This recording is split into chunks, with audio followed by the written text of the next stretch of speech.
여러분 안녕하세요. 목소리 들리세요? 오케이.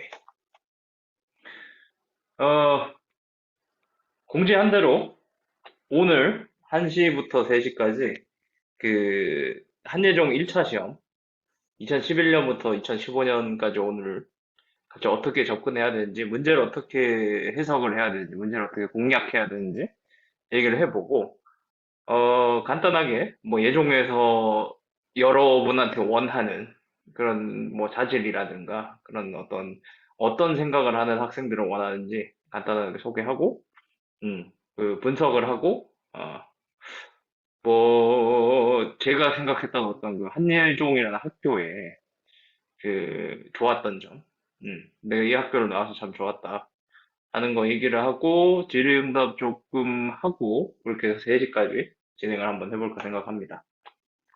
어,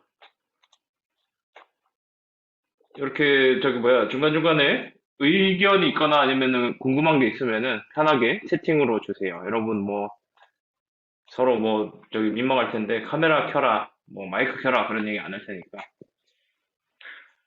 저는 고트아트 스쿨의 박진수라고 합니다. 한예종 담당을 하고 있고요. 한예종 영화과 06학번 입학을 했고 뭐 한 번씩 채팅으로 봤을 거예요. 반수했어요. 바로 고3 때 현역으로 들어가지 못하고 고3 때 1차 합격을 하고 2차에서 떨어지고 다른 지방대학교를 갔다가 거기에서 반수를 하고 예종을 이제 06학번을 들어갔습니다. 그러니까 20살에 들어간 거죠, 재수해서.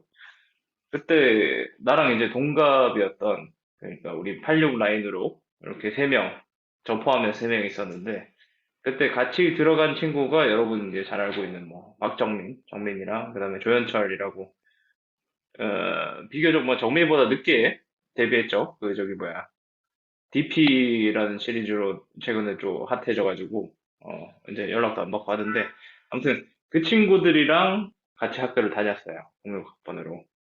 정민이는 이제 영유과로 가고. 원래 연출 전공을 하고 싶었습니다. 영화 감독이 되고 싶었어요. 어, 근데 학교를 다니면서 영화 감독을 하려고 하는데 글을 썼거든요. 저기 뭐야, 시나리오를. 근데 이창동 선생님이 한 3시간 정도 공들여서 내 시나리오를 읽고, 공들여서 읽고, 공들여서 얘기를 하더라고요. 너는 글 쓰지 마라. 넌 영화 감독은 안 되겠다. 근데 그게 너 글 못 써가 아니라 사실 너는 조금 이제 저 장사성, 뭔가 이렇게 돈 버는 방법 이런 걸 고민하는 것 같다.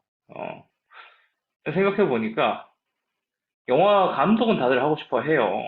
근데 투자를 받고 영화를 찍을 수 있는 환경을 조성하는 그런 제작자로 일을 하겠다 하는 사람들이 그렇게 많지 않아요.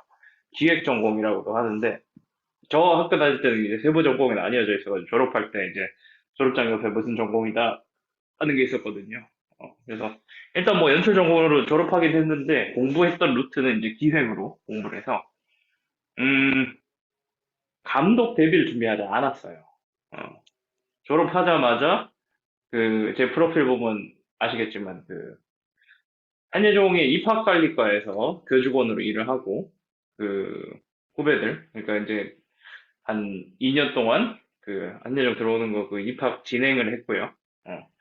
전통예술원, 영상원 시험 진행하고 뭐 교수님들 시험 출제하고 시험지 가지고 와가지고 그 학생들 나눠주고 뭐 어느 강에서 시험 볼지 이런 거 플랜 짜가지고 그때는 또 이제 코로나 이슈가 없었기 때문에 여러분 코로나 이슈 때문에 지금 한예종 학교에서 시험을 보게 되는 건데 사실 그때는 주위에 있는 고등학교들 빌려서 했어요. 지금 코로나 때문에 전염 위험이 있어가지고 고등학교들의 시험 못 본다. 그래서 1차 시험, 언어 영어 시험이 없어진 거예요. 1차 시험 언어 영어 시험이 있다는 거는 주위의 학교를 빌려서 뭔가 시험을 칠 수 있었을 때 그게 가능했거든요. 그래서 학교 정책적으로 코로나 위험이 있을 때는 시험 전형을 아예 하나씩 없애라. 모든 원마다. 그래서 영어과는 언어 영어 시험을 없애버렸습니다. 그리고 여러분 잘 알다시피 1차의 비중이 20% 30%밖에 안 되던 글쓰기 시험이 비중 80%가 되고 나머지 20%가 수능이 아니라 내신 점수로 반영되게 됐어요. 여러분 그리고 그 한예종 내신 컷에 대해서 많이 질문들을 하는데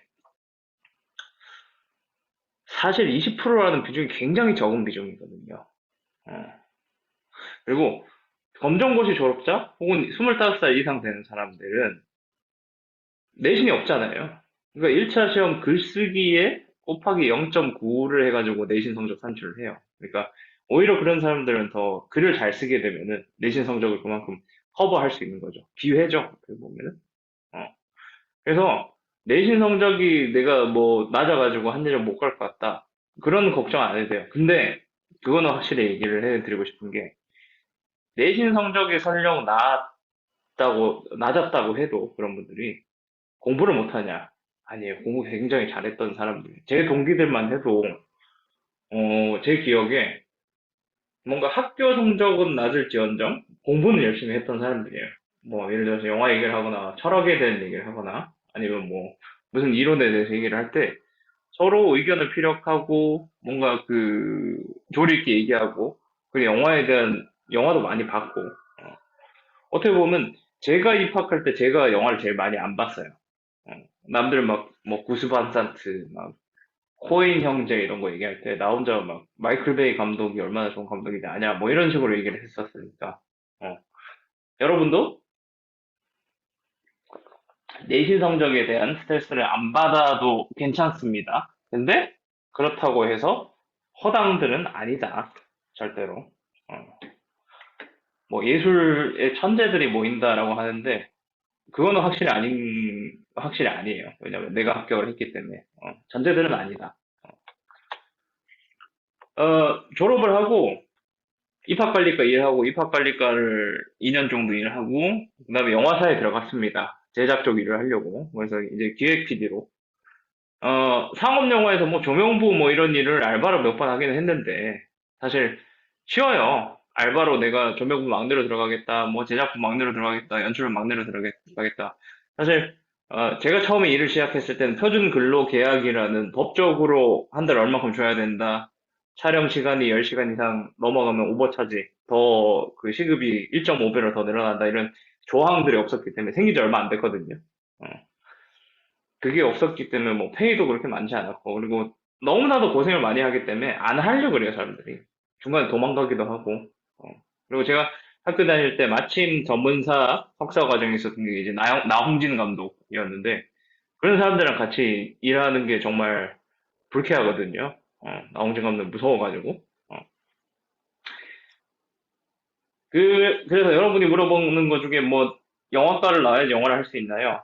영화 쪽 일을 하는 거는 영화과 안 나와도 됩니다. 고등학교만 졸업해도 돼요. 근데 정말 내가 사다리로 올라가겠다. 그리고 남들보다 조금 더 빨리 그 사다리에 올라가서 내가 감독이나 자리 오르겠다. 촬영 감독이나 자리 오르겠다. 좋은 학교로 나오는 게 더 용이하겠죠. 전에 뭐 지나간 얘기를 했지만 뭐 서울대, 연고대, 법대 나온 사람들이랑 지방대 그 법대 나온 사람들 고졸 판검사 누가 더 많습니까?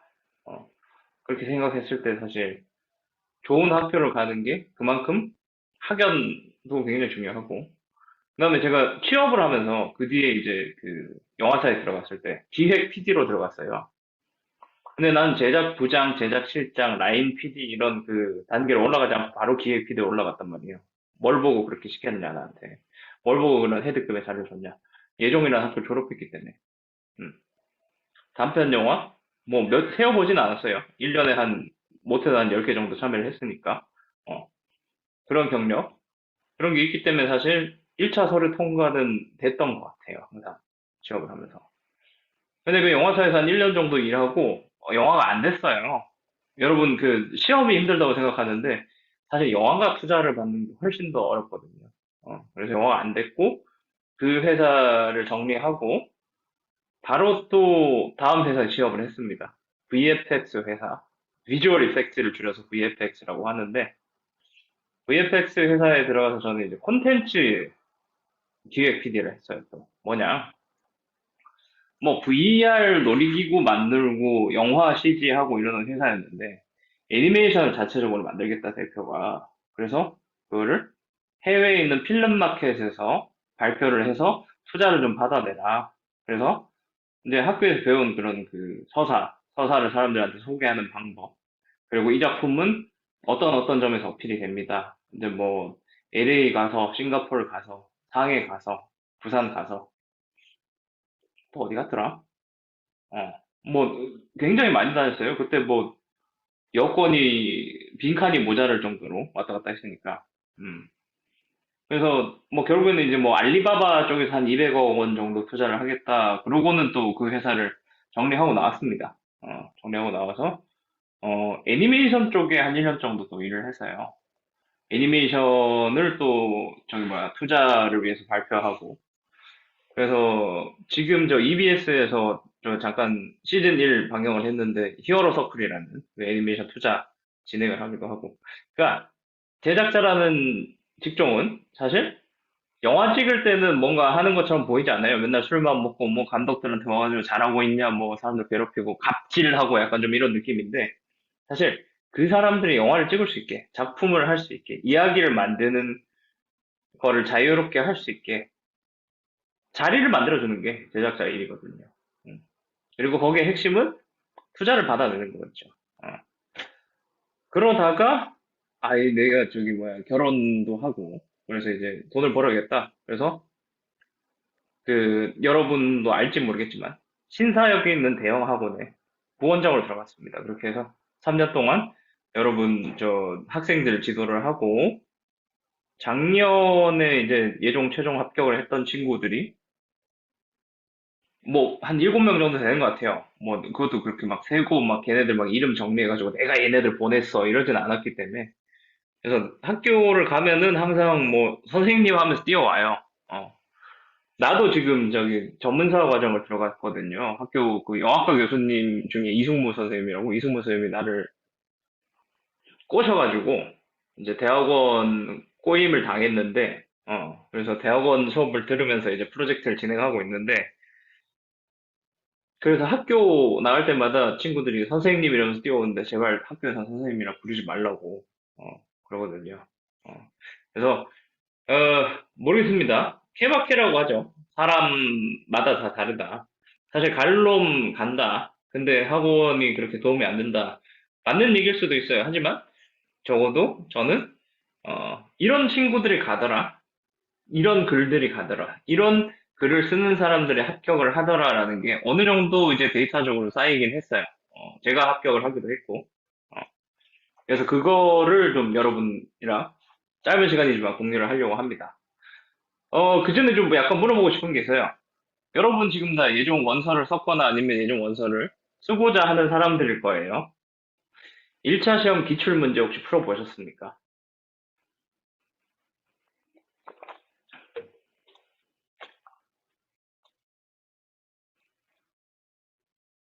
뭔가 자신있게 얘기하는 사람이 없구나.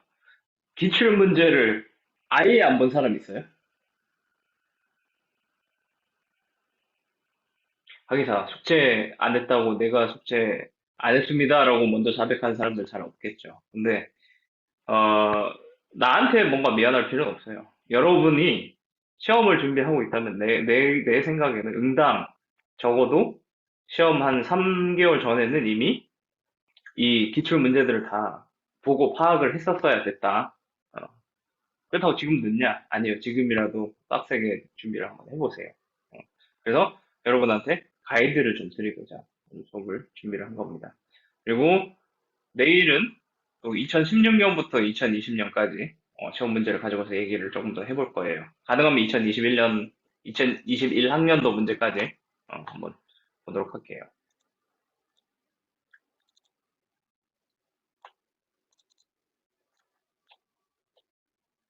야, 이거 혼자 떠드는 게 일이네, 진짜.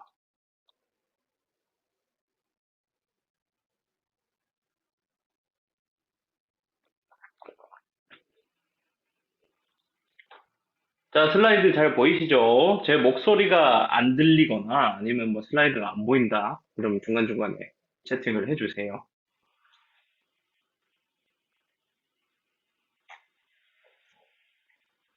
고트아트 스쿨 서비스를 잠깐 간단하게 소개를 하자면 온라인으로 여러분이랑 수업을 하고 있고요. 학원 같은 경우에는 그 물리적으로 그 공간이 필요하잖아요. 학원들이, 입시 학원들이. 특히나 영어과 입시 학원들은 강남이나 뭐 어디 뭐 중요한 요충지에 있는데 거기가 임대료가 비싸요. 월세가. 그래서 학원비가 비싸다. 임대료가 비싼 거예요. 여러분이 학원에 임대료를 내주고 있는 겁니다. 학원을 다니고 있는 사람들이라면. 어.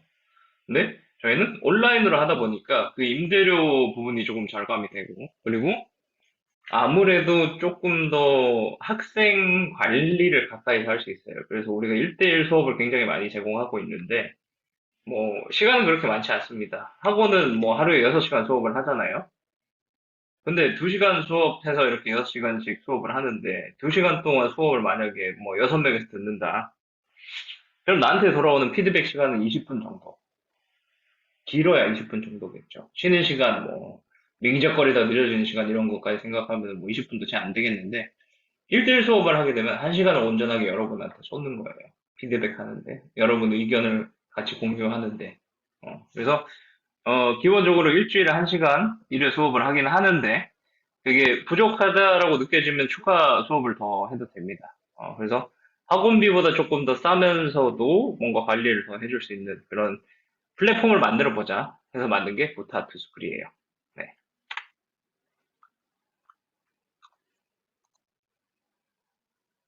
목차를 일단 간단하게 소개를 한번 해볼게요.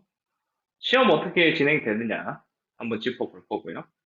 그 다음에 생각을 확장해야 됩니다. 이게 무슨 얘기냐? 시험 칠 때 이런 마음가짐으로 준비를 해야 된다 하는 거 간단하게 설명을 할 거고, 그다음에 2011년, 2012년, 2013년, 2014년, 2015년 해마다 그 문제가 이게 그 문제를 그 해마다 문제를 가지고서 이 얘기를 해보겠다라는 거지. 2011년에는 진짜 여기에 맞춰서만 풀어야 돼가 아니라 이걸 다 종합적으로 염두에 두고서 접근해야 되는 거예요. 그러니까 비유와 상징이 2012년에도 적용이 되는 거고, 2013년에도 적용이 되는 거고, 2015년에도 적용이 되는 거고. 여러분이 글 쓸 때 이걸 활용해가지고 글을 쓰면은 좋다. 근데 매 해마다 나온 문제에서 이 접근 방식을 공략법으로 이렇게 해가지고 한번 해보자.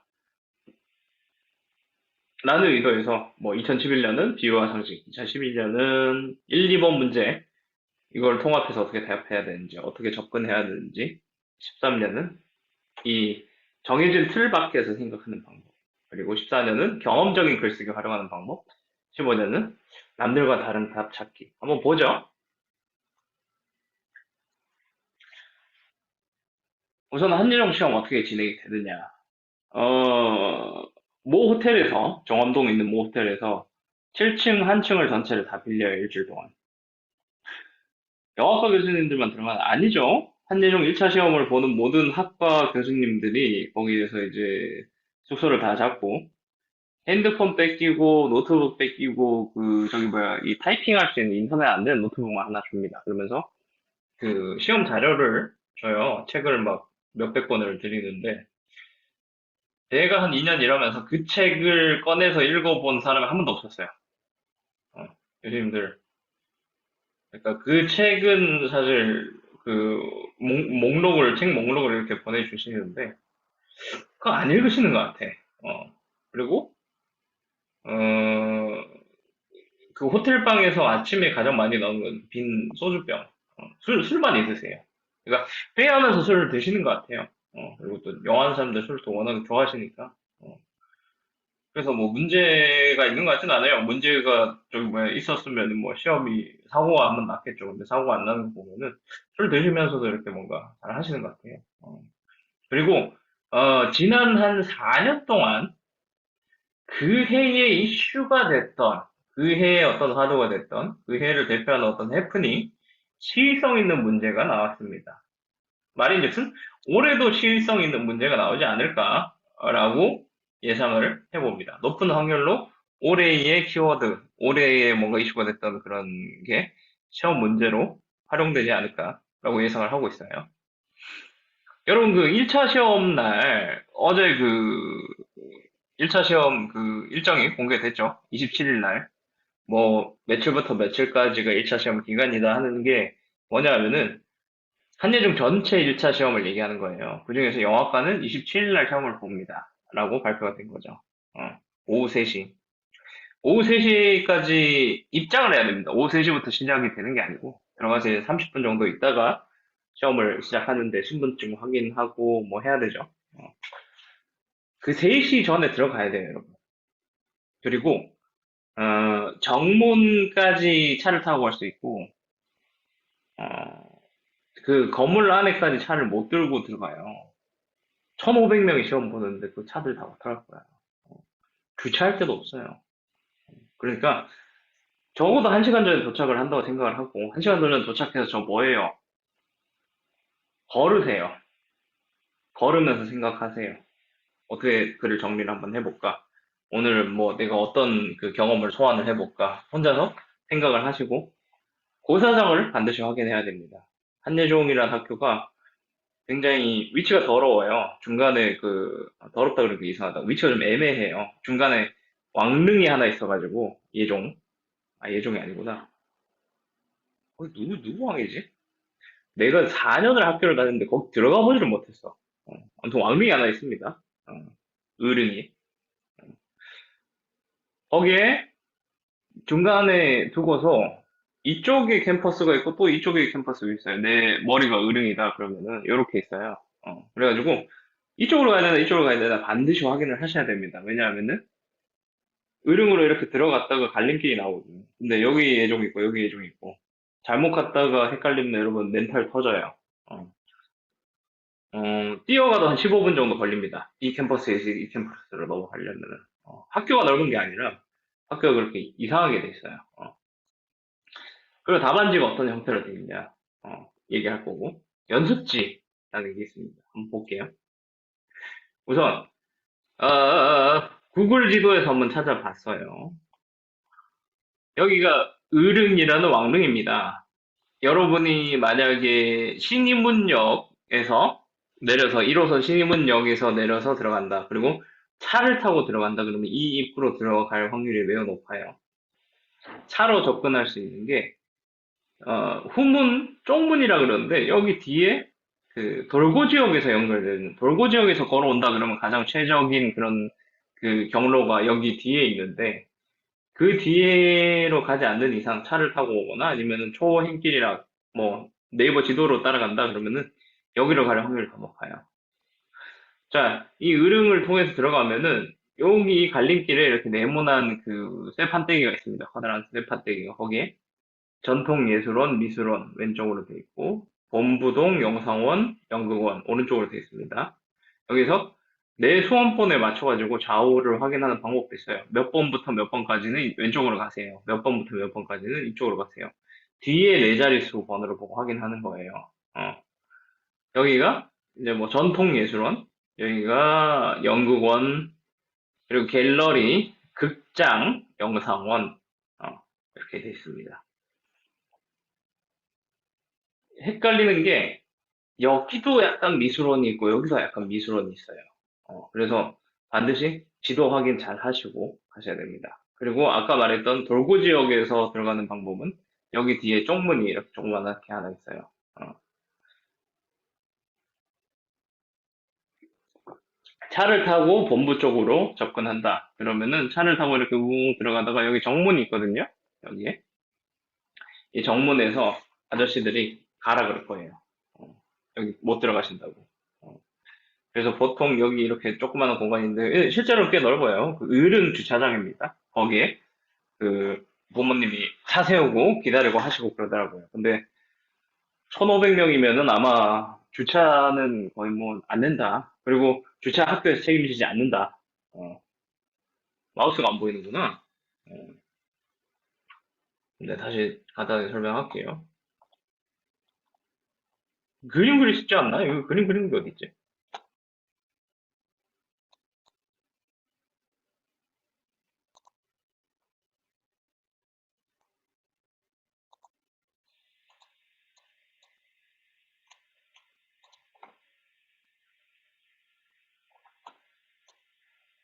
내 대가를 옮기면 되겠구나. 자, 여기가 본부동입니다. 제 시선 끝에 있는 게 이 본부동 건물이고요. 이 시선, 이렇게. 여기가 영상원 연구원 건물입니다. 쪽문역이 있고요. 여길 쭉 따라서 나오면 여기가 정문이에요. 여기가 정문. 여기가 정문. 그리고 여기가 어르신들 주차하는데 여기 굉장히 인터랙티브하네 이거. 이거는 보이죠? 그리고 여기가 아까 얘기한 갈래길입니다. 이쪽으로 가면은 전통원, 이쪽으로 가면은 갤러리, 연극원, 명성원. 여기에 이렇게 네모판이 있고요. 이렇게 쭉 가면 전통원 연습실 여기 있습니다. 여기 의령 입구고요. 여기로 쭉 내려가면은 신림문역이랑 연결되고 이쪽 쪽문으로 이렇게 해서 쭉쭉 가면 돌고지역. 오케이. 굉장히 인터랙티브적이네. 괜찮네. 그 반드시 확인하고 가세요. 미로예요 학교가. 어마어마한 이 한예종 시원 답안집입니다. 한 페이지에 천자 들어가고요. 어, 엄청네. 한 페이지 천자 대학 원고지 A3 용지입니다. 요거 약간 좀 인터넷 사진 이미지인데 예전에 일할 때 무슨 뭐 컨펌 받는다고 찍어놓은 사진이 있는데 그게 어디 갔는지 모르겠어. 아무튼 요 숫자 5자라고 돼 있는 거 무슨 뜻이냐? 답안지가 5장이라는 뜻이에요. 근데 매우 높은 확률로 여러분은 3이라고 되어 있는 답안지를 받을 수도 있어요. 왜냐면 2는 재고가 많이 없고 1, 1부터 10까지 있는데 그 뭐야 영상 이론과 뭐 예술 경영과 진짜 그 글쓰기 끝판대장 학과들 서사창작과 이런 사람들은 막 10 쓰고 하는데 10을 내가 2년 동안 일하는 동안에는 한 번도 안 썼어요. 어. 이 답안지 원고지에 3이라고 되어 있는 게 가장 많이 있기 때문에 3, 4가 제일 많기 때문에 아마 3을 아마 여러분한테 나눠주지 않을까 싶은데 자 이것도 마우스가 안 보여가지고 이렇게 해야겠구나. 자 지금 제 얼굴 옆에 있는 여기가 그 여러분이 쓰는 게 아니에요. 여러분이 쓰는 게 아니고 여기에 이름이랑 수험번호를 씁니다 여러분이. 그리고 관리번호 칸 놔둬요. 자 이게 뭐냐 여러분의 이름과 수험번호를 쓴 거를 답안지를 다 작성해서 제출을 하면은 입학관리과에서 빨려 좌우가 뒤집어져가지고 여기에 그리고 여기에 관리번호라는 걸 씁니다. 그리고 이 점선에 따라서 찢어요 앞정의를. 그러면은 교수님들이 답안지를 받았을 때 여러분이 이름이 뭔지 수험번호가 어떻게 되는지 모르겠죠. 시험 그 부정 저거를 입시 비리를 방지하기 위해서. 그래서 관리번호인 상태로 교수님들한테 그 답안이 갑니다. 그리고 안에 이 천자 원고지가 되어 있는데 천자 원고지 답안지와 커버 용지 사이에 빈 종이가 한 장 있어요. 연습지입니다. 그 도시전설로 교수님들이 연습지도 보고 평가한다라는 얘기가 돌긴 하는데 교수님들 할 짓 없지 않아요. 그 바빠요. 1500개 답안지 보는데 그 연습지까지 언제 보고 있어요. 그래가지고 뭐 소문에는 뭐 저기 뭐 박전 십새끼 뭐 이렇게 써가지고 저기 뭐야 그 낙서를 해놨는데 교수님이 합격을 시켜줬더라. 그래서 교수님들이 안 보는 게 확실하다. 뭐 이런 얘기를 하는 선배를 들어봤는데 뭐 사실인지 모르겠고 그 첫 페이지를 굉장히 활용을 잘 해야 됩니다, 여러분. 처음에 문제를 받았을 때 문제를 내가 어떻게 접근을 해야겠다. 일단 키워드로 정리를 해야 돼요. 내가 얘기할 핵심 소재는 무엇일까? 그 소재의 근거는 어떻게 펼칠 것인가? 근거, 단어, 단어 이렇게 해가지고 마인드맵을 그려도 괜찮고 아니면 이렇게 그 목록을 이렇게 써도 되고 그렇게 1차적으로 첫 페이지, 첫 공란을 활용을 하고 연습지를 그 다음에 답안에서 본격적으로 답안을 써야 됩니다. 그리고 볼펜을 쓸 거예요. 어, 샤프 지우개 안 됩니다. 그리고 수정액 안 됩니다. 원고지는 원칙적으로 수정액이나 수정 테이프를 쓰지 않아요. 어.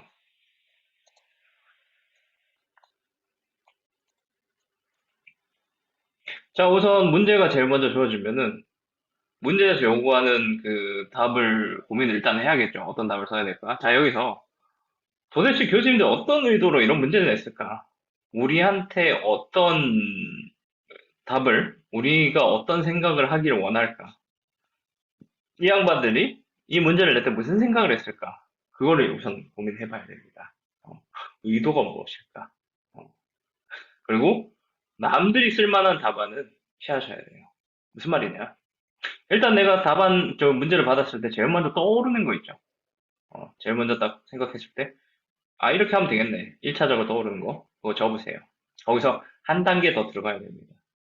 너무나도 뻔하고, 여러분 그 치과 가서 읽는 그 좀 좋은 생각에는 잡지 있잖아요. 그 뭐 굉장히 뭐 뻔한 얘기. 그걸 피해야 됩니다. 그리고 현상에 대한 분석이 필요하다라고 하는데, 시의성이에요. 뭐냐?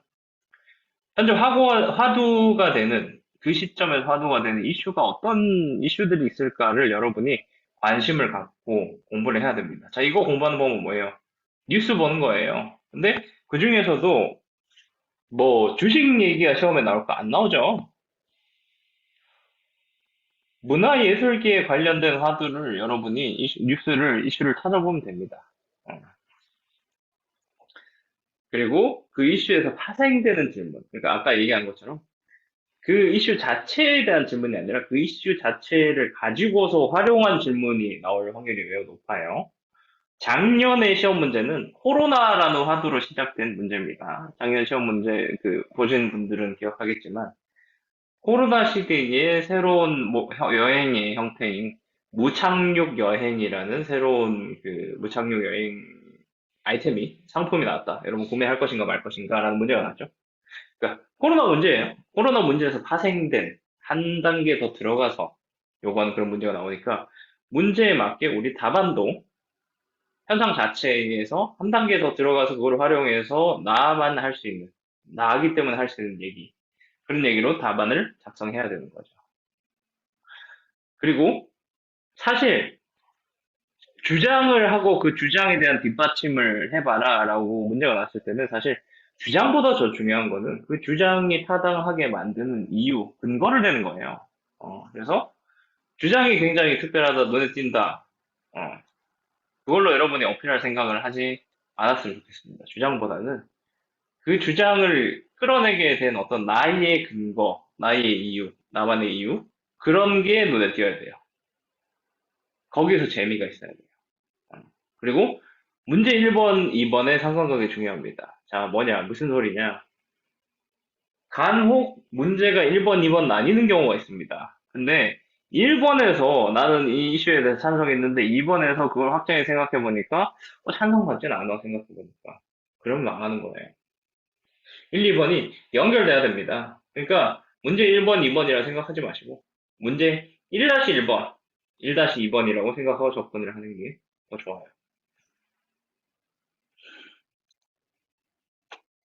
자, 본격적으로 그러면은 2011년 문제를 한번 볼게요. 2011년 기출문제. 여러분 저기 학교 홈페이지에 그 입학 안내 페이지에 기출문제 자료실에 가면은 2011년 영상원, 2011 학년도 영상원 뭐 이래가지고 이제 그 시험 문제 모아놓은 파일이 있어요. 그 중에 뭐 영어과 1차 시험 이렇게 해가지고 파일이 따로 있는데 거기에 나오는 문제입니다. 실제로 이 시험을 봤었고 제 신문이 나왔어요. 제 신문이 뭐 사람들이 인생에서 삶의 태도 굉장히 커다란 담론이 나왔죠. 이거에 대해서 우리도 뭔가 삶의 태도에 대한 전반적인 철학을 제시해야 된다가 아니에요. 다만 뭐 길어봤자 천자 쓰는데 거기에서 어떤 삶의 태도를 내가 뭐 큰 화두를 제시할 수 있나요? 거기서 일부분적인 걸 얘기를 해야 되겠죠. 어. 두 가지 태도를 취할 수 있다고 합니다. 삶에서. 건물 세우거나 정원을 구거나. 건물 세우는 사람들이 몇 년을 바쳐가지고 결국 일을 끝나는데 마치는 순간 갇히게 되고 끝나고 삶의 의미를 잃게 된다. 그리고 정원 가꾸는 거는 뭔가 기후랑도 계속 저기 싸워야 되고 건물이랑 다르게 계속 성장해 나가고 정원을 이룬 사람들을 관심을 갖는 동시에 모험이 함께 할 수 있도록 한다. 그리고 정원을 이룬 사람은 서로를 알아본다. 이게 무슨 뜻이냐? 소통한다. 식물 한 포기 포기 역사 속에 성장이 깃들어 있다. 자, 일단 이 작가가 삶의 태도에 대해서 뭔가 비유로 썼던 게 여러분 혼자서 낑낑거리면서 건물 세워봤자 의미 없어요. 사람들이랑 같이 소통하면서 발전해 나가면서 정원을 가꾸는 게 사실 삶의 어떤 그 본질이에요. 라는 얘기죠. 어, 건물 세우기는 뭐 평생 한 번만 가능하고 혼자서 일은 못하고 정확히는 뭐 계절에 대응해가면서 상호 교류하고 꾸준히 관리하고 타인과의 교류도 하고 그래서 약간 너 혼자서 뭔가 혼자만의 어떤 위협을 남기는 것보다 서로 교류하고 소통을 하고 뭔가 의미 있는 지속 가능한 꾸준히 발전해 갈 수 있는 뭔가를 이꾸는 것이 좋은 삶이다라고 이렇게 썰을 푸는 것 같습니다. 근데 이 재심은 굉장히 마음에 안 들어요, 저는. 무슨 뭐 어디 뭐 인생의 두 가지 측면으로 정의가 돼요. 그리고 건물 세우는 게 짱이지, 그죠? 건물 세우고 임대료 받아야지 지금 뭐 무슨 헛소리 하고 있는지. 근데 메타포죠? 이거는 비유죠. 근데 비유로 생각을 하더라도 아 이거 사람이 한번 태어나서 큰 건물 한번 세워봐야 될 거 아니에요, 그죠? 이 제시문 글을 쓴 작가는 아마 뭔가 자기가 건물 세우기를 못한 거에 대한 약간 좀 뭐라 그래야 돼. 그게 좀 있나 봐. 피해의식 같은 게. 자, 문제가 나왔습니다. 문제 1번. 위글에 대한 자신의 견해를 간략하게 서술하시오. 천자. 천자가 압박으로 느껴지지 않을 겁니다. 인간하면은. 천자 금방 써요. 오늘 아침에 내가 밥 먹으면서 집사람이랑 했던 얘기 천자로 쓰라 그러면 씁니다. 순식간에. 어, 천자 모자라요. 어. 문제 2번을 먼저 참고했을 때. 자, 문제 1, 2번이 나와 있잖아요. 근데 문제 2번을 보면은 결국에 그래서 이 교수님들이 나한테 이 문제를 어떻게 풀어라 하는 가이드를 문제 2번에서 밝히는 경우가 굉장히 많아요. 자, 문제 2번을 먼저 볼게요. 만약 본인이 영화를 만드는 일을 하게 된다면 어떤 측면에서 건물을 세우는 일과 어떤 측면에서 정원을 가꾸는 일이 영화를 만드는 일과 연관이 있는지 자기의 생각을 통해서 하죠. 자, 교수님들도 그렇게 생각을 한 거예요.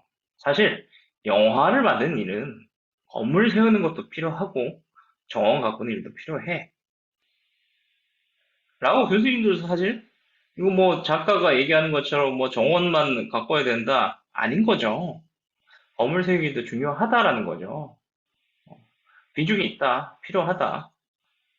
그렇게 볼 수도 있고 아니면 여러분이 풀 때 건물 세우는 방식의 영화 작업 혹은 정원 가꾸기 방식의 영화 작업이라고 뭔가 메타포를 정하고 그렇게 비유하고 그렇게 상징적으로 글을 써도 괜찮습니다.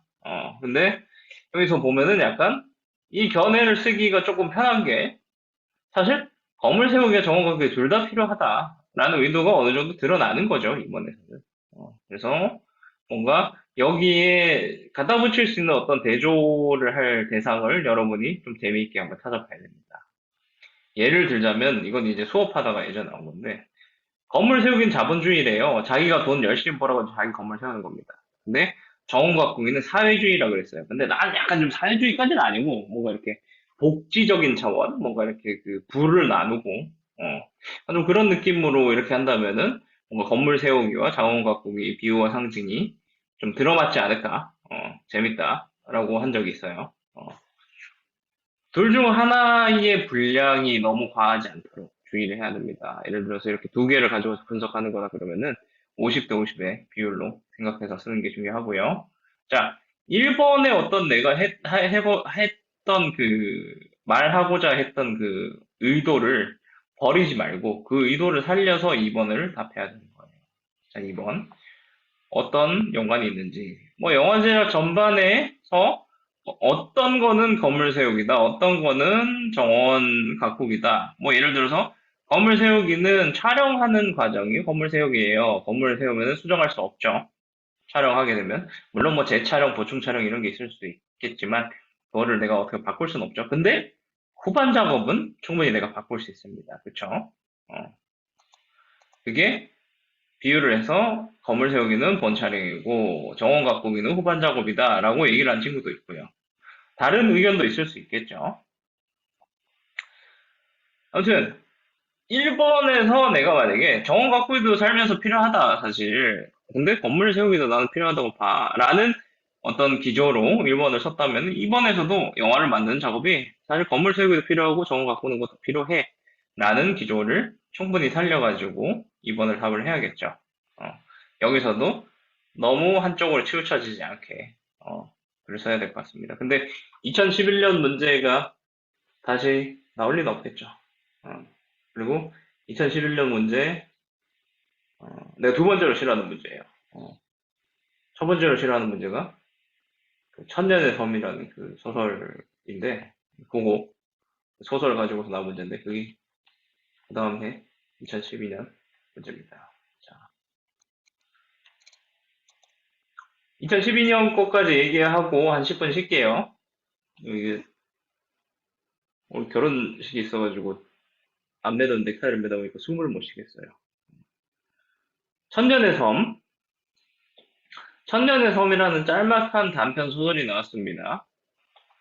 이거를 읽고 답해야 돼요. 자, 근데 여기서 좀 성격 급한 사람들은 처음에 시험 문제가 주어졌을 때, 자료가 주어졌을 때, 뭐 소설이 나오는 게 신나서 그거부터 보는 거야.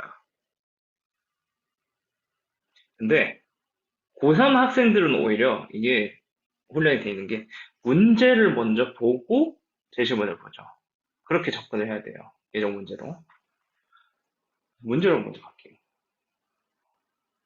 제시된 게오르크 카이저의 단편 천년의 섬을 읽고 아래 답하죠. 소설에서 제시된 섬에 대한 처리 방안 외에 본인이 생각하는 합리적인 처리 방안을 제시하고 그렇게 생각하는 이유에 대해서 논리적으로 설명하시오. 2번 소설에서는 천년의 섬 존재 자체가 알려지면서 혼란이 야기되고 결국 폭파에 없애는 걸로 결국 결론을 맺는다. 이와 연관지어 디지털 정보화 시대에서 논의되고 있는 정보의 제한과 공유의 문제에 대해 본인의 의견을 서술하시오. 자, 이 소설의 내용을 어느 정도 요약을 해줬습니다. 심지어 이거 안 읽어도, 소설을 안 읽어도 문제를 풀 수 있어요. 근데, 뭐, 예상, 읽어봐야죠. 근데, 너무 그렇게 심도 있게 안 읽어도 되는 게, 문제가 이미 뭐, 안 읽어도 풀 수 있는 정도의 그런 문제가 제시가 되죠. 일단 1번 문제 한번 볼게요. 자, 여기서 이 문제를 여러분이 풀어봤으면은, 뭐, 알겠지만, 이, 뭐, 밑에도 있고, 이 천년의 섬이라는 데가 천년의 사람을 수명을 늘려주는 섬입니다. 자, 근데 그 섬이 뭔가 서로 가려고 하니까 결국에는 그냥 우리 다 가지 말자. 폭발을 해버려요, 소설에서는. 자, 근데 여기에서 그거 외에 생각하는 합리적인 처리 방안을 생각해보자. 논리적으로 설명해봐라. 자, 합리적인 처리 방안이라고 했을 때 굉장히 이성적이고 똑똑하고 이과적인 마인드를 갖고 있는 사람들 어떻게 할 것이냐. 뭐 한 3명 정도 있었어. 천년의 섬 자체가 어떤 과학적인 그런 이유 때문에 사람들의 수명을 늘리는 거라면은 천년의 섬을 구성하고 있는 대기, 거기에는 물, 어떤 뭐, 그 생태계, 이런 걸 연구해서 모두가 천년을 살 수 있게끔 과학적인 연구를 하면 되는 거 아니냐. 그쵸? 가장 합리적이고 이성적인 처리 방안이에요. 어. 자, 근데 영어과 시험에서 원하는 게 그거냐? 아니에요. 감성이 있어야 되거든. 어. 그리고 가장 맞는 처리 방안은, 그리고 이게 막, 처리 방안이라 그러니까 우리가 느끼는 게, 뭔가 강압적으로 뭔가를 해야 될 것 같잖아요. 처리 방안이랑 워딩 자체가. 무슨 뭐, 강제적으로 뭔가를 해야 될 것 같잖아. 어. 그래서 생각할 수 있는 게 굉장히 제한적이라고. 사람들 못 가게 해야 된다. 아니면은 뭐, 뽑기를 해서 보내야 된다. 뭔가 이렇게 강압적으로. 근데 사실 그 처리 방안 자체가 궁금한 게 아닙니다. 그래서 이거 뭐 섬을 뭐 국유화 해가지고 나라에서 관리해서 아니면 뭐 감옥으로 만들자 이런 얘기도 있어요. 무슨 뭐 저 뭐야 섬 그러면서 근거로 제시하는 게 사람이 천년을 살게 되면 영생을 하게 되면 오히려 부정 뭔가 이거는 저기 뭐야 불행하기 때문에 천년의 섬을 오히려 감옥을 써서 사람들을 고통스럽게 만들자. 영생이 고통스럽다라고 하는 게 팩트로 뭔가 정리가 됐습니까? 아니에요. 어디서 온 거예요? 영생이 고통스럽다. 오래 사는 거는 사실 행복보다 슬픔이 더 많다. 영화에서 온 거죠. 여러분이 본 영화 매체에서 온 거예요. 그리고 오래 사는 게 사실은 행복한 게 아니야. 영화 너무 많죠? 어, 인타임, 맨프로머스. 다들 이렇게 뭔가 영생에 대한 어떤 부정적인 그런 얘기를 하고 있죠. 그 뱀파이어와의 인터뷰 그런 영화도 있었고. 근데 이게 팩트는 아니죠, 사실. 어. 우리가 영화를 많이 보다 보니까 거기에 대해서 뭔가, 아, 그래, 영생은 사실 알고 보면은 불행한 거야, 라고 인지하고 있는 거지. 이게 뭔가 사실적으로 그렇게 되진 않았잖아요. 그죠? 그래서 이걸 감옥으로 만들자. 이건 안 좋습니다. 어. 그리고 사실 여기서 교수님들이 보고 싶은 거는 처리 방안에 대한 어떤 획기적인 그런 아이디어를 짧은 시간에 한번 내봐라. 이건 뭐 무슨 뭐 정치 수업도 아니고 사실 그거를 보고 싶은 게 아니에요.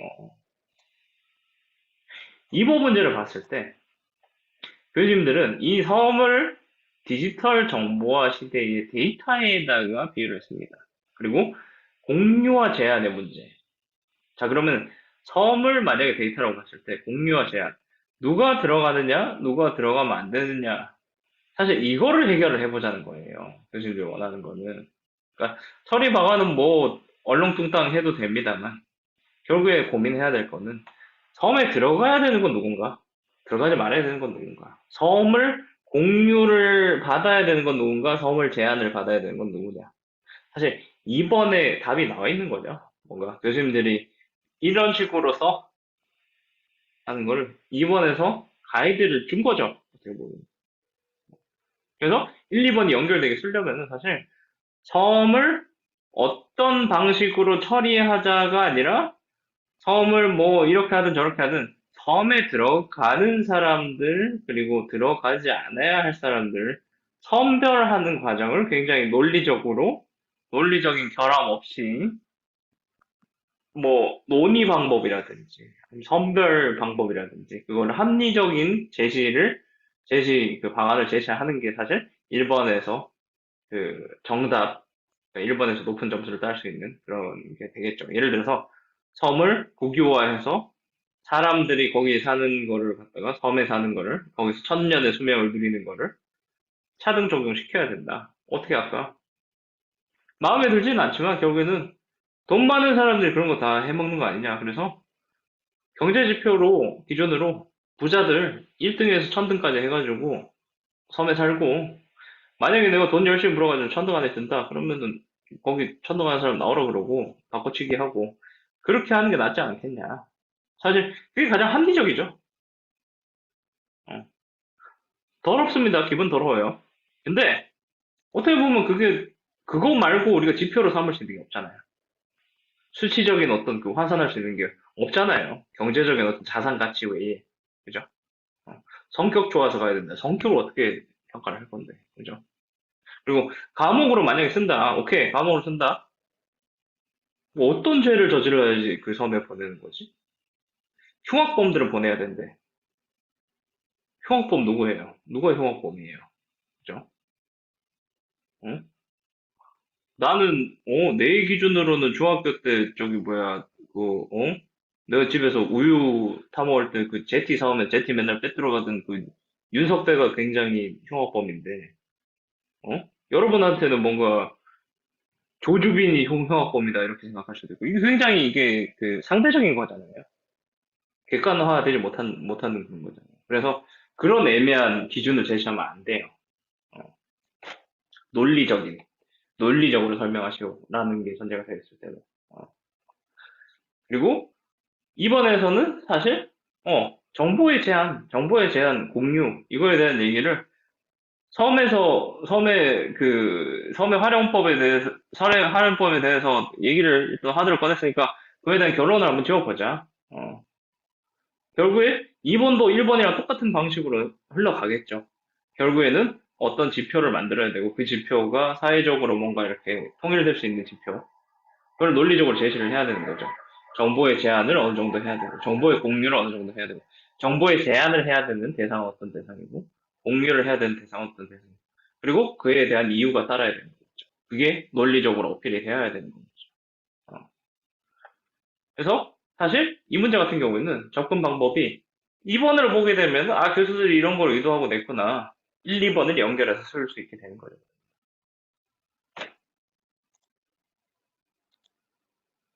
자, 2013년까지 하고 쉬겠습니다.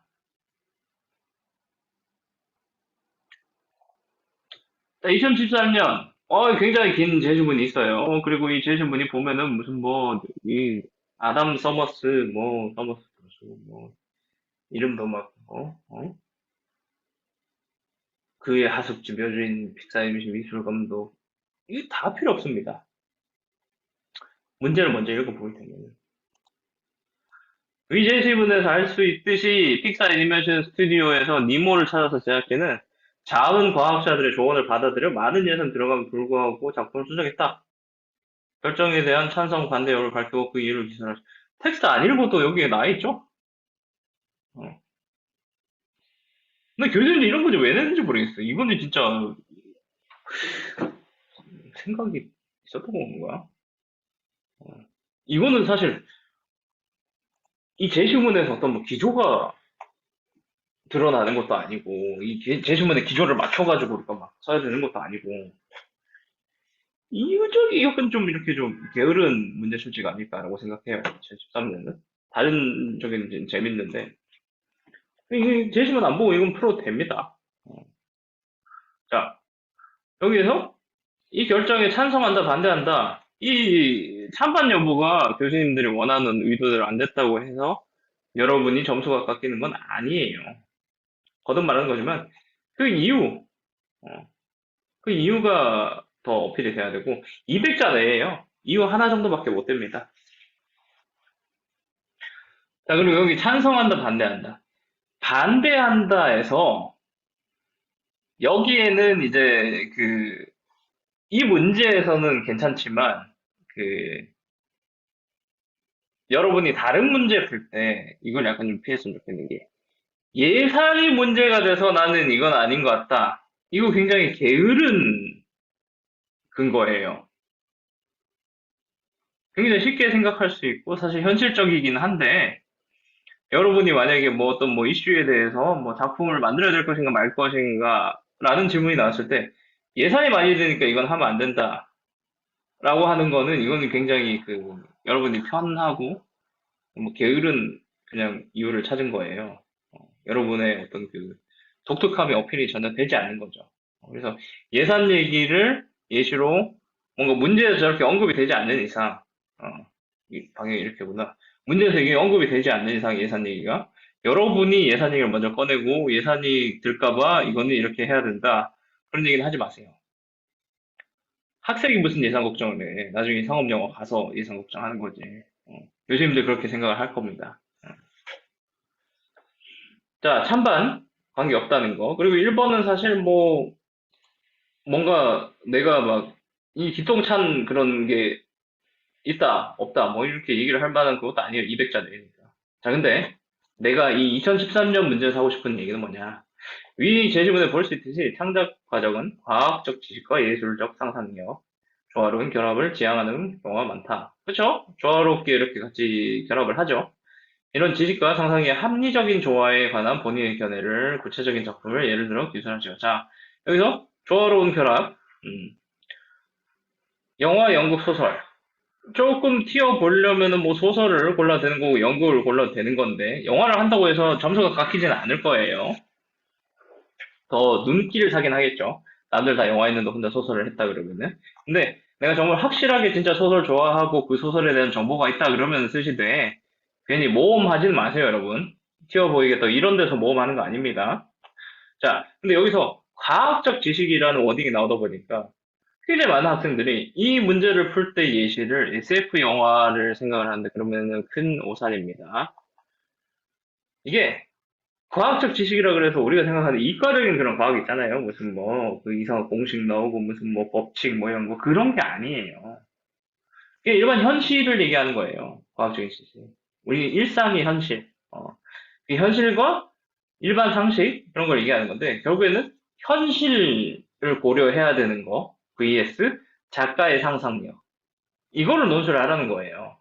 어, 어디까지가 작가의 상상력이 영향을 미쳐야 되는가? 어, 어디까지가 현실의 어떤 그 벽에 부딪혀야 되는가. 그 조율을 하는 거예요. 그 조율을 물어보는 거예요. 그게 사실 어떤 예술에 있어서 굉장한 화두잖아요. 특히나 영화에서. 비현실적이다. 혹은 내 상상력으로, 작가의 상상력으로 비현실적이지만 이렇게 밀어붙여 보겠다. 이 조율을 항상 하고 있잖아요. 여러분 이야기를 쓰면서도.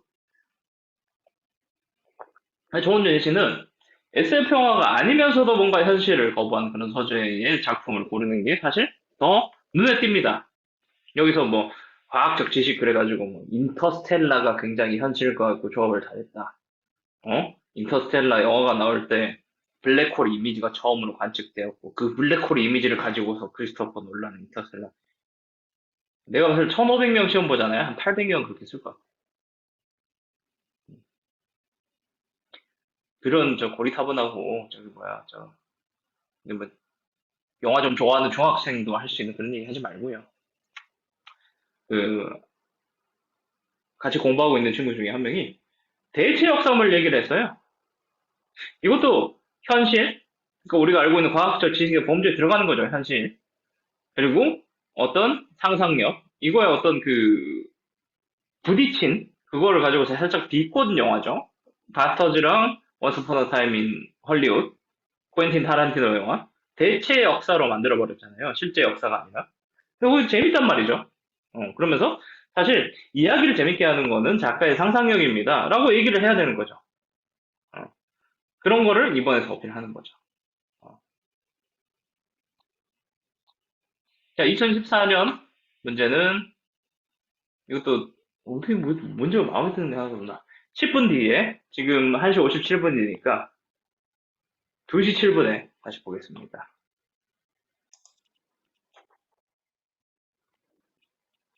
자, 여러분 돌아오셨죠? 화장실 갔다가 어, 경험적인 글쓰기 2014년 문제를 가지고서 경험적인 글쓰기를 한번 얘기를 한번 해보겠습니다. 2014년에 굉장히 뜬금없는 문제가 나와요. 이건 뭐 어떤 뭐 시대를 반영하는 것도 아니고 뭐 어? 일단 제시문을 읽어보면은 유홍준 나의 문화유산 답사기에 쓴 작가님이 쓴 글에서 발췌를 한 제시문인데 우리나라는 전국토가 박물관이다. 무슨 말이냐? 뭐 해외에 있는 박물관을 가 보면은 그 여러 나라에서 약탈해 있는 그런 거 가지고 이제 그 모아놓은 이제 명작들의 공동묘지라고 그래 써져 있죠. 그런데 대한민국이라는 나라는 굉장히 좁고 영역이 뻗쳐나가지 않고 그다음에 이제 뭐 외세 침략만 당했지 우리가 뭔가 이렇게 그 뭐 확장을 했다거나 뭐 침탈을 한다거나 약탈하거나 그러지 않았어요. 역사적으로. 거의 7천, 8천 년? 뭐, 그런 기간 동안 계속 같은 문화권을 유지하고, 계속 같은 사람들이 그냥 살아왔고. 그러다 보니까, 이 뭐, 어디 뭐, 우리 동네 몇 걸음만 나가도 문화유산이 있는 거예요. 유적이 있는 거고. 자, 여기서 말하는 문화유산은 사실, 여러분 뭐, 저기 뭐, 소풍 가고 뭐, 현장 학습할 때 가는 그런 그 박물관이 아니라, 우리 집 근처에 있는 문화유산을 얘기하는 겁니다. 어. 그리고 그거에 대한 본인의 경험을 상상해서 이야기를 한번 써보자. 어떻게 보면 이거는 스토리텔링에 가까운 시험 문제였습니다. 2014년 문제는. 어.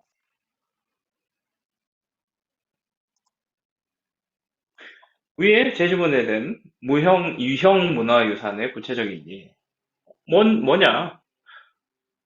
박물관, 뭔가 이렇게 뭐, 그 미술관 이런 데 모여있는 그런 문화유산이 아니라 전 국토에 우리 집 옆에 우리 뭐 저기 뭐야 그 걸어 나가서 한 10분 거리에 있는 성터 뭐 유적 예종을 따지면 이제 의릉이겠죠. 그런 데가 보존되고 있고 그런 데가 굉장히 찾기 쉽다. 한국이라는 데는.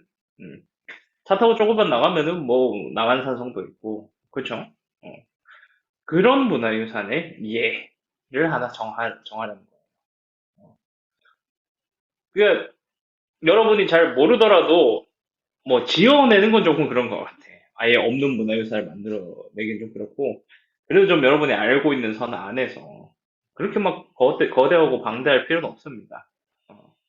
본인의 직접 또는 간접 경험을 바탕으로. 그러니까 뭐 책에서 본 거라도 괜찮은 거예요. 어디 뭐 텔레비에서 나온 그런 유산이라도 괜찮은 거예요. 근데 그걸로 마치 내가 한 것처럼 이야기를 만들어 보자. 라는 문제인 거예요. 본인이 정한 유형 문화유산을 답사하기 위해 직접 여행을 다녔다고 가정하고 출발지를 떠나서 목적지에 도착하기까지 여정을 기술하시오. 시간과 공간을 명시할 것. 자, 출발지, 목적지. 사실 문화유산에 대한 얘기를 직접적으로 뭔가 묘사를 하는 건 아니죠. 이 1번 문제에서 마지막 부분에 그냥 문화유산에 도착을 하는 거니까. 그렇죠? 문화유산에 대한 얘기를 막 직접적으로 막 이 문화유산은요, 언제 만들어졌고, 어떤 의미가 있고, 뭐, 그 문화유산 자체를 묘사하는 게 아닙니다. 여정, 그 과정, 찾아가게 된 이유라든가, 아니면 그걸 찾아가게 된 나의 감정이라든가, 그 상황, 이거를 시공간적인 묘사를 통해서 이렇게 전달을 해라. 어. 그러니까 사실 여기서 얘기하는 시간과 공간을 반드시 명시할 것, 여러분 씬 구분을 할 줄 아느냐, 기본적으로.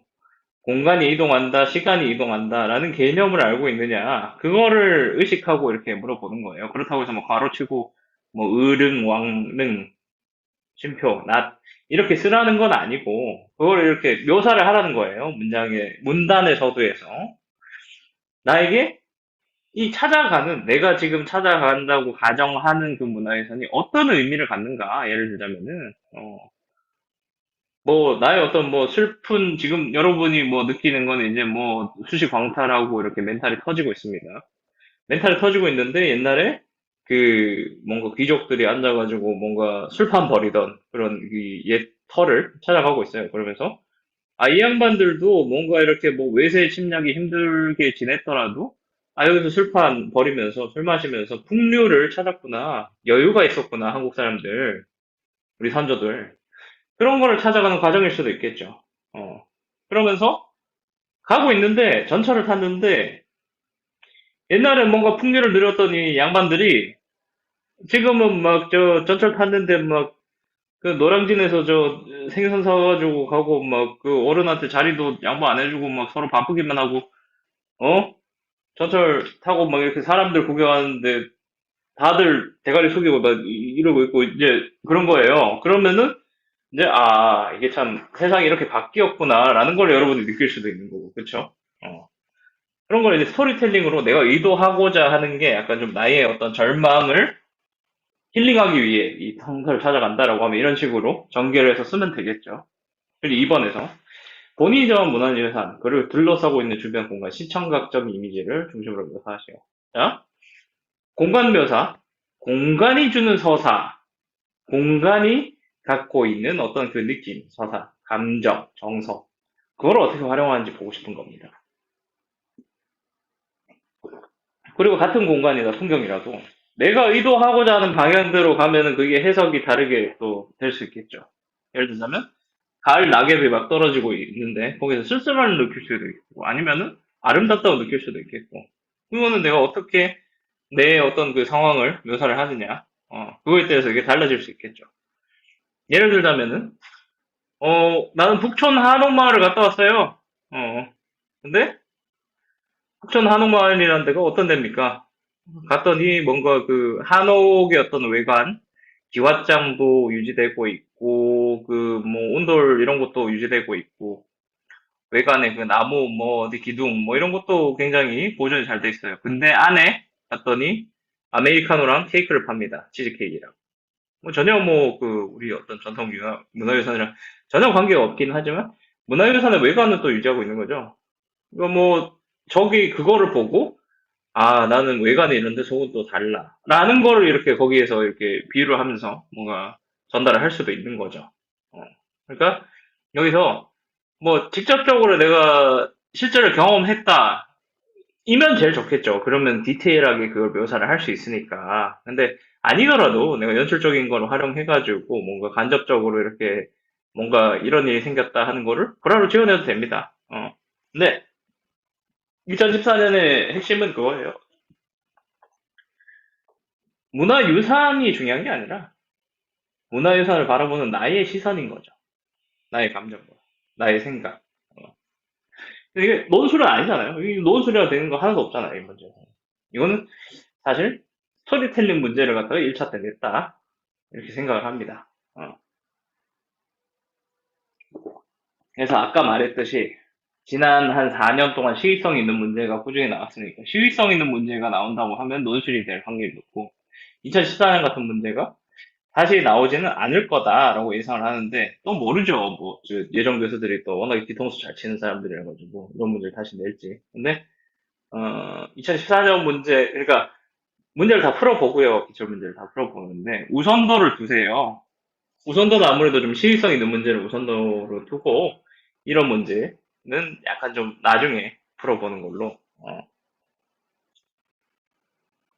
2014년은 제일 나중 문제로 미뤄두고 푸는 거를 추천드립니다.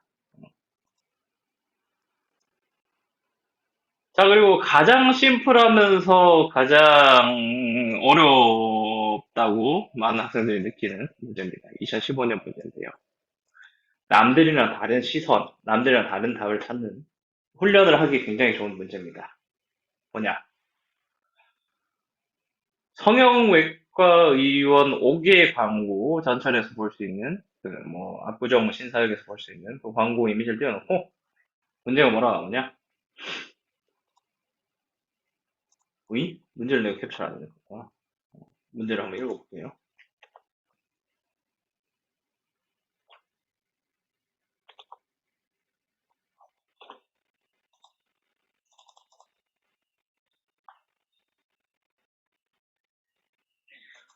주어진 사진을 보고 아름다움에 대한 본인의 생각을 논술하시오.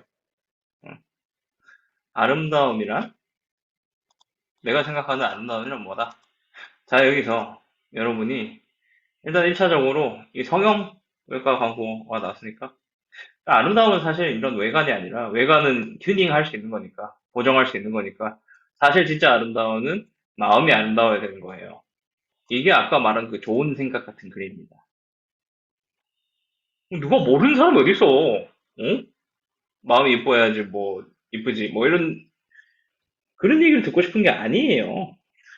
아니 뭐 그거는 100% 떨어집니다. 그런 식으로 쓰면은 100% 떨어집니다. 그래서 뭐 마음속에 아름다움을 가꿔야 된다. 그런 주장을 할 수는 있어도 이걸 보고서 제일 먼저 생각한 게 외관적인 아름다움보다는 마음의 아름다움이 중요하다. 이건 굉장히 그 시각이 굉장히 좁은 그런 글이겠죠. 어. 한진영 시험 칠 자격이 없다라고 썼는데 다른 응시자들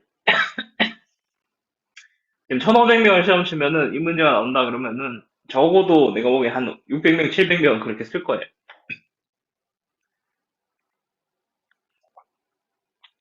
근데 여기에서 다른 얘기를 할 수 있는 게 뭐가 있을까? 제가 이제 같이 공부하고 있는 친구들 재밌었던 예시 중에 하나가 이 광고 자체가 아름답지 못하다. 아름다운 광고란 무엇일까? 이렇게 직접적으로 보여주고 이 데이터를 갖다가 비교 분석하게 만드는 이런 광고는 아름다움은 전혀 고려하지 않은 그냥 그 실용성에 의존한 광고다. 광고 자체의 아름다움이 전혀 없다. 광고에서 아름다움이 왜 필요한가? 그런 얘기를 했어요. 그것도 상당히 새로운 시선이고 재밌죠. 음. 그리고 아름다움이라는 거를 성형외과가, 대중매체가 조작을 하고 있다. 우리에게 아름다움을 심어주는 시대로 우리는 살고 있다. 그리고 그거에 따라 가진 자들이 뭔가 요구하는 아름다움에 맞춰서 우리는 지갑을 꺼내고 있다. 우리는 거기에 돈을 쓰고 있다. 거기에 휘말리고 있는 게 현대 한국의 모습이다. 한국인들의 모습의 단면이다. 라고 얘기하는 그런 시선도 참 재미있는 시선이 있었고요. 그리고 뭔가 한 명이 한번 따라가야 되는 어떤 한국인들의 냄비 근성, 뭔가 이렇게 달아오르는 게 이렇게 순식간에 달아오르고 우르르 모여가지고 막 따라가는 그 냄비 근성에 대한 얘기를 한 사람도 있습니다. 그리고 또 재밌는 친구는 이거는 진짜 야 이거 2015년에 이렇게 썼으면 합격했겠다 하는 또 글이 있는데 아름다움이 아름답지 못하면 병이다. 현대에서는. 그래서 사람들은 예전에는 아프면 병원을 갔는데 지금은 사회에서 제시하는 미적 기준에 도달하지 못하는 사람들, 거기에서 뭔가 떨어진 사람들, 뭐 쌍꺼풀이 없는 사람들, 이게 요즘에는 병이다. 그래서 그 사람들은 병원을 가는 세상이 됐다. 그거 굉장히 재밌는 시선이잖아요. 그렇죠? 성형외과 의원, 병원을, 그러니까 아름답지 못하는 건 병자다. 예전에는 뭐 문득병 환자들이 병자였고, 그리고 조금 시대가 지나서는 뭐 매독 환자들, 성병 환자들이 이제 병자였고, 현대에서는 사회적인 기준에서 아름다움에 충족하지 못한 사람들이 병자들이다. 그리고 그 사람들은 사회적 지위가 낮게끔 여겨진다. 아름다운 게 어떤 그 사회적 지위가 올라가는 방법이 되었다. 현대에서는. 아프기 때문에, 병자기 때문에. 건강한 사람들은 얼굴도 이뻐야지 건강한 거다. 이게 굉장히 아이러니하지만, 근데 나도 이런 사람들을 좋아한다. 정답은 모르겠다. 사실. 근데 아름다움이라는 것이 어떤 병자와 건강한 사람을 나누는 기준이 되어 버린 세상이다. 그게 사실 주장인 거야, 이 사람의. 너무나도 그 재밌는 시선인 거죠. 어. 굉장히 많은 얘기를 할 수 있습니다. 이거 이미지를 가지고서. 여러분 절대로 여기에서 1차적으로 떠오르는 생각, 단편적으로 떠오르는 생각, 평면적인 생각 벗어나야 돼요. 거기서 남들이랑 다른 답을 찾아야 돼요. 그리고 여기에서 만약에 내가 내 경험을 활용할 수 있다. 아까 얘기했던 여러 가지 있잖아요. 답안을 고민할 수 있는 방안들. 뭐 현상에 대한 분석도 좀 하고, 내 어떤 그 경험도 활용하고, 그거를 다 적용해서 이 중에서 몇 가지를 가지고서 내가 글을 써보겠다. 모든 문제에서 다 이걸 활용을 해야 되는 거거든요. 내가 이제 이 개념을 설명하려고 한진역 1차 문제에서 이런 경우를 좋아합니다. 이런 글들을 좋아합니다. 이래서 이제 뭐 이 해에는 이런 식으로 접근해보자. 이 해에는 이런 식으로 접근해보자. 하지만 이거 다 고려를 해야 돼요. 매번 시험 칠 때마다. 그래서 2015년 글도 그런 방식으로 뭔가 이렇게 접근해가지고 그 적용을 해보는 게 굉장히 중요합니다. 2015년까지 이렇게 접근 방식을 여러분한테 제시했어요. 여러분한테 답을 이렇게 써야 됩니다. 정답을 드리기보다는 여러분이 이런 식으로 접근해가지고 답을 한번 써보자. 어, 사실 합격자들의 답안을 그 스트레이트하게 보여주는 거, 그게 물론 뭐 도움은 되겠죠.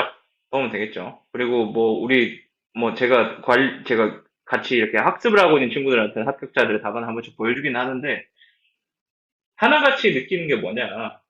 이게 합격을 왜 했는지 모르겠다. 일단 1차적으로 그렇게 느끼고. 두 번째는, 생각보다 그렇게 어마어마하게 막 진짜 막 천재적인 글쓰기는 아니구나.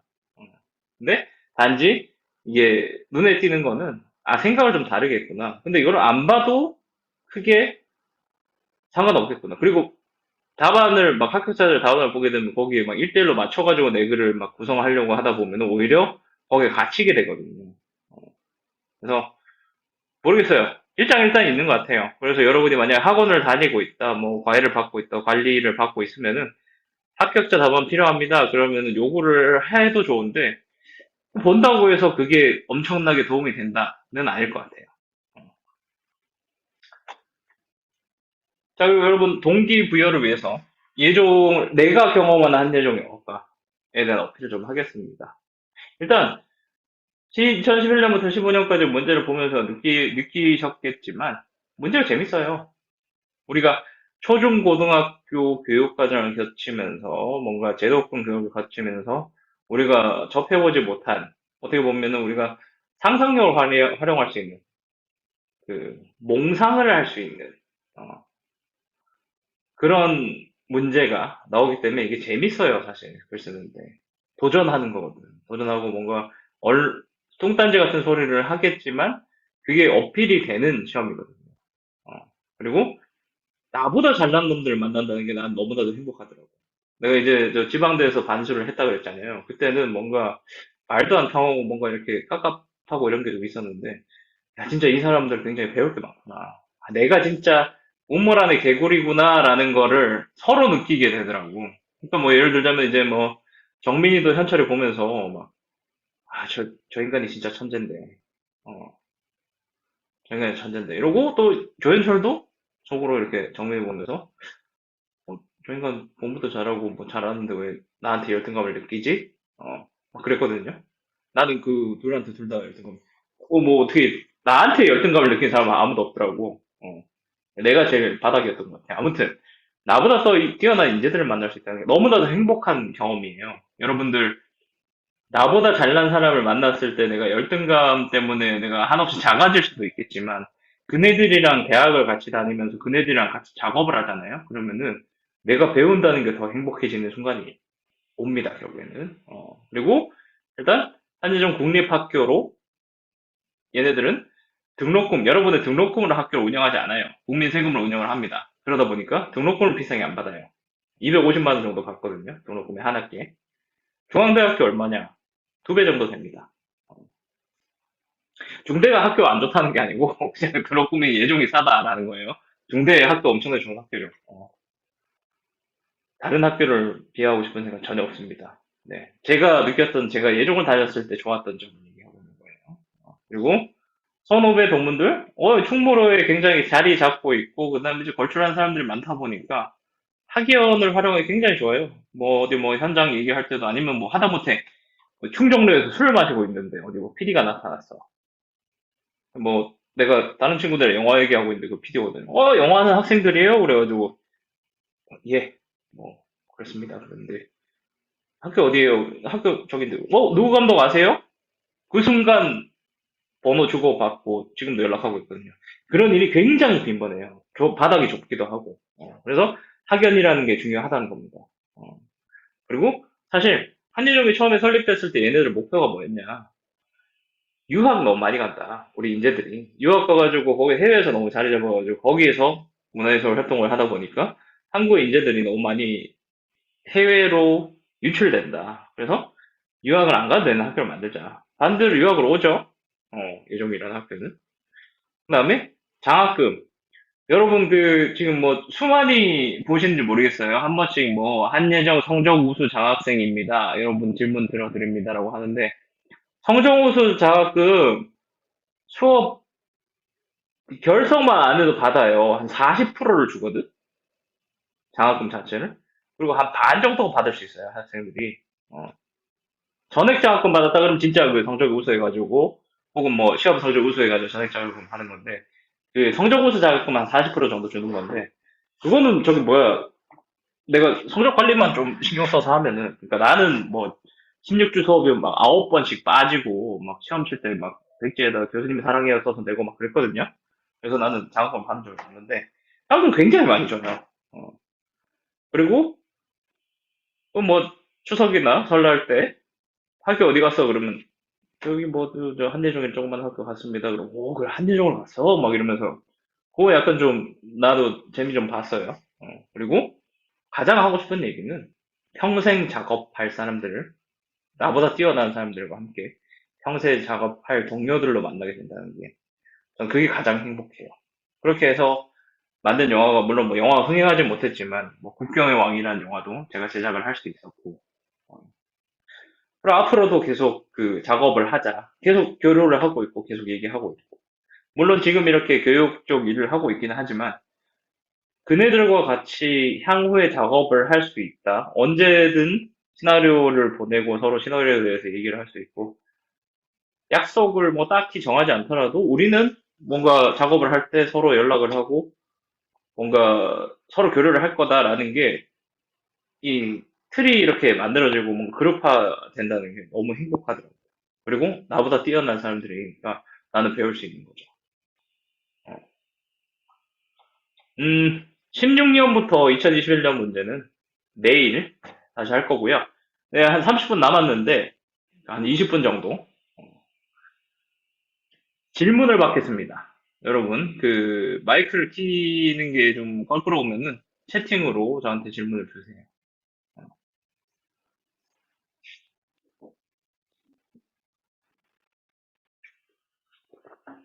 질의응답.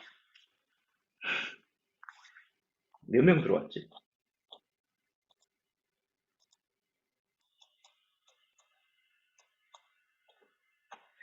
이거 우리 내년부터 언어 영어 시험 부활 하겠죠. 자, 만약에 이 코로나가 안정이 된다면은 언어 영어 시험이 부활할 확률이 매우 높습니다. 교수님들이 불만이에요. 언어 영어 시험 봐야 된다. 공부도 좀 하고 인문학적인 그런 베이스가 있는 학생들이 예술을 잘 했을 때 영화를 더 잘 만들 수 있다라고 생각을 하기 때문에 왜 머리가 이거만 뜨지? 그래서 언어 영어 시험, 언어 영어 시험을 부활시키고 싶어 하세요. 근데 반면에 또 그런 게 있습니다. 국립학교인데다가 그 일반 대학교들은 굉장히 갑질을 많이 해요. 뭐 어떤 갑질이냐? 등록금 뭐 저기 뭐야 그 동결시킨다 그러고 등록금 올려버리고 어 교직원들 막 저기 하는데 이건 국립학교다 보니까 공무원들이 교직원을 있습니다. 그래서 민원을 굉장히 많이 넣어요. 민원. 국민신문고에 한예종 그 뭐 마음에 안 든다 시험 치는데 뭐 누가 뭐 헛짓거리 하더라. 그러면 공무원들이 이거 저 벌점 되거든. 진급 누락되고 막 그러니까 거기에 발발 떨어요. 그러니까 여러분 시험 치다가 뭔가 조금이라도 불만 있잖아. 신문고 막 찌르고 막 그래요.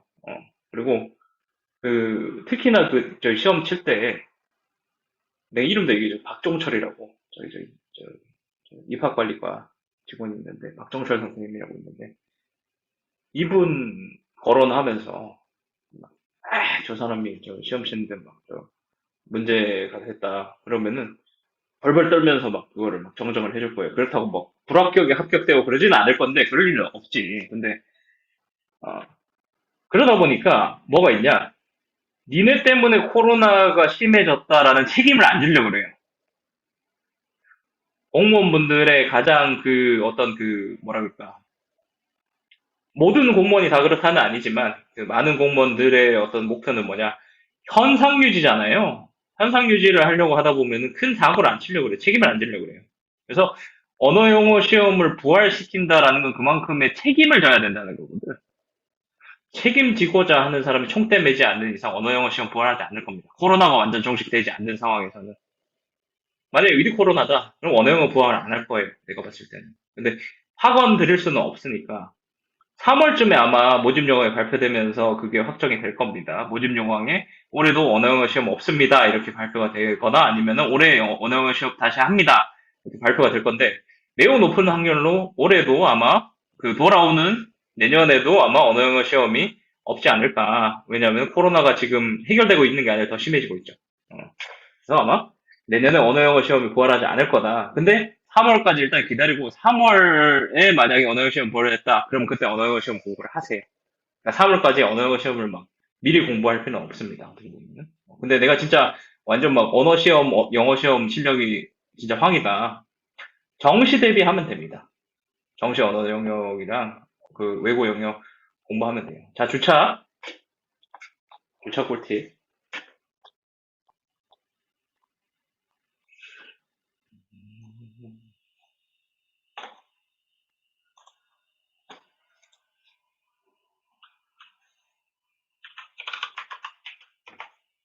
우리에게 가장 친숙한 네이버 지도를 한번 볼게요.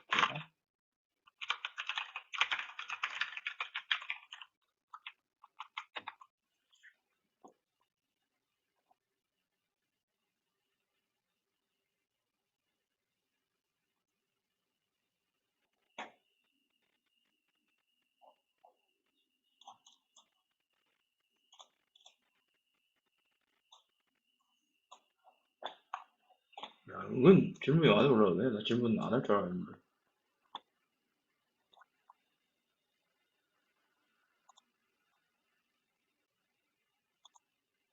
일단 주차 얘기. 위성 지도로 보겠습니다. 자, 여기 돌고 지역에서 걸어 들어와서 이 길로 이렇게 6번 출구로 해서 골목 들어와서 이 길을 가다가 꺾어가지고 파출소가 보이는 데서 들어오면은 파출소가 있는 데 들어오면은 여기 쪽문이에요. 자, 여기 이 길변에 이 아파트랑 이 길 사이에 이 차 세우는 거 주말에 단속 안 합니다. 여기에 차를 세우는 방법도 있고요. 이렇게 조금만 들어오면 바로 영상원이고 시험을 볼 수 있으니까. 여기서부터 정문이거든요. 한예종 정문. 이 뒤로는 차가 못 들어가요. 여기 을흥 입구가 주차 공간인데 여기는 이미 일찍부터 와서 차가 굉장히 많이 서 있을 거예요. 여기 2차선이라서 차를 세우면은 바로 단속합니다. 여기 로타리에 이렇게 차를 세우는 그런 꼼수도 있고요. 여기 공원 입구에 차를 세워도 돼요. 그리고 여기 불법 주차해도 단속 안 할 겁니다, 주말에는. 그리고 조금 거리가 있더라도 차를 세우겠다. 여기가 외대거든요? 외대 이렇게 뒤로 이렇게 들어가서, 뒷골목으로 들어가서, 이렇게 쭉 가면은, 여기가 저 주차 공간이 있어요. 이렇게. 한예종 후문, 미술원 후문 쪽에. 장난 아니네? 질문 엄청나게 많이 물어보네. 영화적 예시, 인문학적 예시, 경험적 예시 중에 어떤 예시가 가장 좋을까요? 물론 다 써야겠지만 일단 인문학적인 예시, 철학이나 사회에서 괜히 안 좋겠다 말아봐요. 자, 문제마다 사실 이 공략 방법이 달라서요. 영화적 예시, 문제에서 요구하는 경우도 있어요. 영화를 예시로, 작품을 예시로 들어라. 그럼 영화적 예시를 써야겠죠. 인문학적 예시, 인문학적 예시라는 게 너무나도 큰 범주라서 이게 뭐 어떻게 뭐 구체적으로 뭐 뭐를 얘기하는 건지 잘 모르겠지만 일단 그 철학이나 뭐 어디 뭐 이론을 내가 쓰겠다. 쓰세요. 잘 알고 있다면. 모르는 거 함부로 썼다가 털리지 말고. 잘 알고 있다면 내가 관심이 많고 정말 내가 어떤 철학자에 대한 책을 내가 정말 완독을 했다면 경험적인 예시 이 중에서 가장 좋은 건 없습니다. 근데 이 중에서 가장 내가 잘할 수 있는 얘기를 선택해서 하는 거죠. 그리고 문제 유형을 보면 딱 그게 나올 거예요. 아 여기서는 약간 좀 철학 얘기를 좀 해야겠구나. 혹은 내가 여기서 경험 얘기를 해야겠구나 하는 게 딱 잡힐 겁니다. 그래서 처음에 한 20분 정도 문제 분석을 하는데 이거를 고민하라는 거예요. 이번에 내가 어떤 예시를 들을까? 내 경험을 한번 살려볼까? 어. 그리고 철학자나 이론 함부로 얘기했다가 털리지 마세요. 내가 정말 잘 알고 있는 거 아니면은. 답의 영화를 언급하는 게 좋을까요? 굳이 안 해도 상관없나요? 이것도 사실 비슷한 얘기인 것 같은데, 정말 내가 영화, 좋아하는 영화가 있고 그 영화에 대해서 다른 시각을 가지고 있다. 예를 들자면, 나는 이제 그런 얘기를 한 적이 있는데, 양들의 침묵이라는 공포 스릴러 영화 있잖아요. 범죄물. 나는 그 멜로 영화라 생각해. 왜냐하면은 이런 지점이 있기 때문에 이건 클라리스와 한니발의 사랑 얘기야. 서로 알아가는 과정이 있고, 서로에 대한 감정, 서로에 대한 공포, 서로에 대한 내면을 오픈하는 과정이 있고, 결국에 둘은 서로 만나게 되니까. 그래서 멜로라고 생각해. 라는 그런 재밌는 시각이 있다면 영화를 예시로 드세요. 근데 너무나도 당연하고 그 영화를 봤을 때 누구나 할 수 있는 얘기를 예시로 들 거다. 그러면 영화 얘기는 하지 마세요. 멜로 아닙니다. 그렇죠. 범죄 영화죠. 사람 껍질 뜯어먹는 무슨 멜로.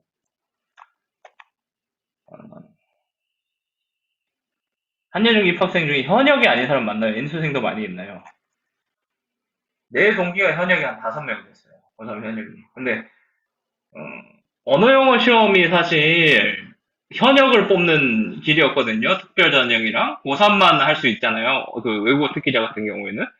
그래서 현역을 더 많이 뽑으려고 하긴 하는데, 글쓰기 시험에서, 1차 시험에서는 교수님들이 현역인지 성인인지 몰라요. 물론, 거기에서 경험해서 내가 뭐, 어떤 직장을 다녔는데 하면 이제 어른이라는 걸 아는데, 그렇다고 해서 점수를 까진 않아요. 어. 근데 면접단에서 사실 현역이 너무 적다 그러면은 현역인 친구들 점수를 조금 면접 점수를 조금 더 주긴 하는데 그 정도지 현역을 더 많이 뽑는다 이런 건 없어요. 그리고 사실상 현역보다는 어른들이 더 많습니다. 외고이다 보니 내신도 6점대로 마감했고 예종이나 영어 입시 한 번도 안 했는데 내일부터 당장 27년까지 빡세게 준비해야 합니다. 그래서 써본 경험이 많이 없는데 남은 기간 동안 최근 트렌드 분석 관련 생각, 기출을 기반으로 글 써보기 이런 연습을 하면 될까요? 지금 동국대 영어에서 1차 붙은 상황인데 면접도 예정시 끝나고 바로 준비해야 할 것 같아요. 동국대 영어 영상을 붙었다는 거는 어느 정도 내공이 있다라고 생각을 해요. 제가 봤을 때. 그 내공 있는 상황에서 어 집중해야 될 거는 새로운 걸 배운다기보다는 내가 글을 썼을 때 그 글이 전달이 잘 되는지를 확인해야 돼요. 내가 글 쓴 의도가, 내가 보여주고자 하는 주제가 상대방이 내 글을 읽었을 때 캐치를 한다. 혹은 못 알아듣는다. 이거를 많이 집중적으로 해서 전달력을 공부하시는 게 좋습니다. 이름이 웃는 얼굴로 돼 있어가지고 이름을 자, 태규 김님이 영화과 학교가 원하는 학교 인재상이 있을까요? 학교마다 좀 달라요. 근데 내가 경험했던 예전 교수님들이 그런 얘기를 했어요. 영화 잘하는 놈들 뽑으면은 대가리 커가지고 말 안 듣는다. 그리고 영화 잘하는 사람들은 전문사 오지. 학부는 어떤 애를 뽑고 싶냐? 영화는 뒷땅도 몰라도 돼요. 근데 영화라는 매체를 가르쳤을 때 영화를 잘 할 수 있는 사람. 그러니까 영화 공부를 잘 할 수 있는 사람들을 뽑는 거지. 내가 막 루이스 자네트 영화의 이해를 막 딸딸 외우고 막 몽타주가 뭐야? 그러면 막 몽타주라는 건요. 이런 사람들은 오히려 예종에서 원하지 않아요. 그러니까 알면 좋은데 모른다고 해서 문제될 게 전혀 없어요. 영화 예시를 들 때 꼭 감독 이름까지 세트로 말해야겠죠. 서울예대는 감독 이름 모르면은 감점됩니다. 한예종. 그 감독 이름이 저 기억이 안 나는데요. 합격해요. 불란서 이름 뭐 헷갈리고 그럴 수도 있잖아요. 그거는 점수에 평가에 안 넣어요. 왜냐? 그게 사실 중요한 게 아니라 내가 해당 영화의 내용, 해당 영화를 언급하게 된 그 과정, 이유, 그런 게 더 중요하거든요. 그래서 뭐 감독 이름을 잘 외운다, 작품 이름을 잘 외운다. 전혀 안 중요합니다. 문제 풀면서 소설을 예시로 든다면 단편 소설, 모음집 있는 소설도 상관없나요? 아니면 교수님도 알만한 소설을 하나요?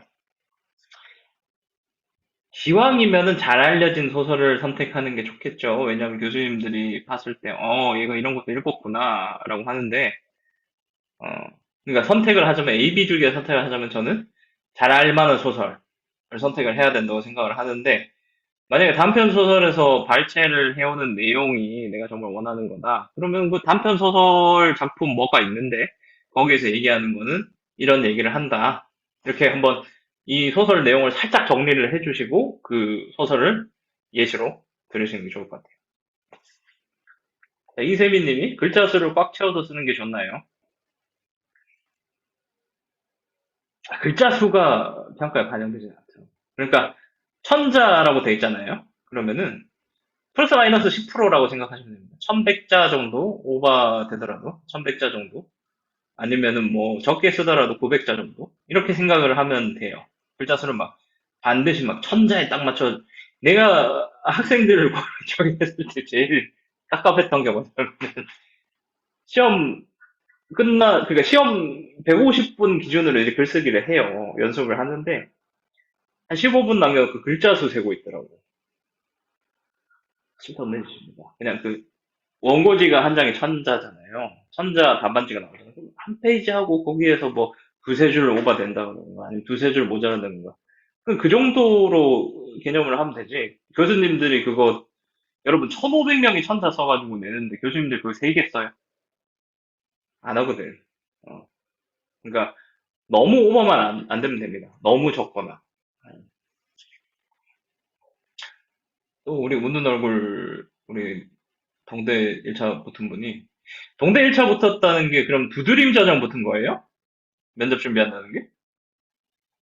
그치, 두드림 또 외고 특성화고 뽑아주지 또.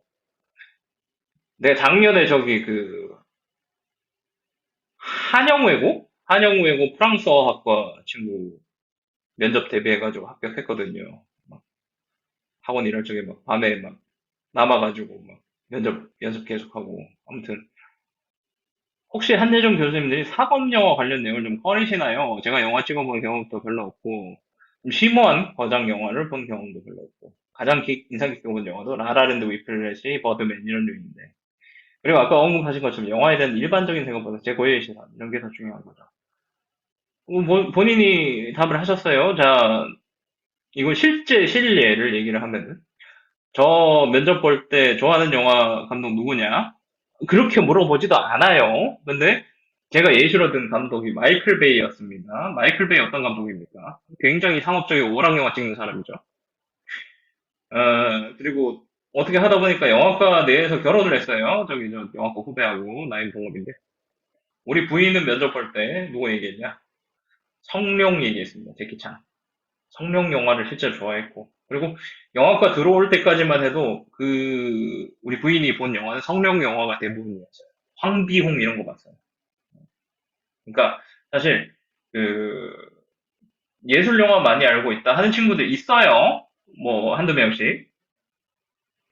뭐 들어왔는데 막 저기 뭐야 그 첫날에 술 마시는데 나도 굉장히 자괴감이 오고 막 힘들어고 그랬는데 합격은 일단 했으니까 막 같이 술 먹고 있는데 막 갑자기 막 그 형들이 막 다르된 얘기하고 막 코인 얘기하면서 막 무슨 영화 장난 아니지 막 죽이지 않냐 막 이러는데 난 무슨 말인지 못 알아듣겠더라고. 그래가지고 그냥 뭐 가만히 있었는데 가만히 있으니까 또 저 인간은 아는가 보다 하고 넘겼는가 봐요. 근데 나중에 알고 봤더니 대부분의 친구들이 다 몰랐더라고. 그러면서 하는데 그냥 이렇게 뭐 끄덕끄덕하기만 하고 그러니까 의외로 뭔가 나 영화 덕후다.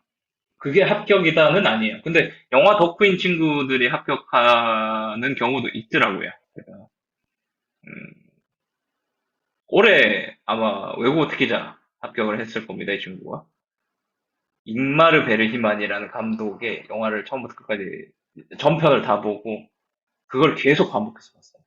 진짜 잉마르 베르히만 얘기를 꺼내면은 얘는 막 눈이 동그래져가지고 밤새도록 떠들 수 있는 만큼 오타쿠인 그런 친구가 합격을 하긴 했어요. 그 글도 잘 썼어요. 신경 쓰이네 이거. 그러니까 저 영화적인 공부를 내가 할 수 있는 시간이 사실은 없잖아요. 초중고등학교 제도권 교육을 따라간다는 거는. 그리고 외고 특성화고를 다녔다 그러면 사실 내신 성적 관리할 수 있는 그런 그 상황도 아니잖아요. 어, 괜찮아요. 예종은 오히려 그게 괜찮아요.